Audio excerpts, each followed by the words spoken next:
तहरीक इंसाफ जो भी कहे जवाब अगले हफ्ते ही देंगे। हुकूमती मुज़ाकराती इजलास के बाद राना सनाउल्लाह का जवाब। वज़ीर आज़म के मुशीर ने कहा PTI मुतालबों का जवाब ज़ैली कमेटी तहरीर करेगी। तर्जमान इरफान सिद्दीकी ने कहा जुडिशल कमीशन पर अभी फैसला नहीं हुआ, 7 वर्किंग डे पूरे होंगे तो जवाब देंगे।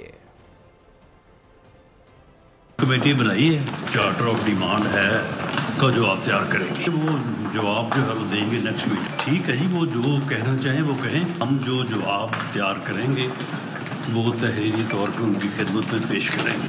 जवाब तैयार होगा तो उससे पता चलेगा। सर को फैसला हुआ है जुडिशल कमीशन से? जब फैसला हो जाए तो फिर मीटिंग तो खत्म हो जाती है ना। जब मुकम्मल हो जाएगा तो आपको पता चल जाएगा। फिलहाल मीटिंग चल रही हैं, कल भी है हमारी मीटिंग और मे भी परसों भी हो। तो डेलिब्रेशंस हो रही हैं, 7 वर्किंग डेज पूरे होंगे तो हम इंशाल्लाह उनको जवाब देंगे। सब्सक्राइब करें और बेल दबाएं ताकि कोई खबर रह न जाए।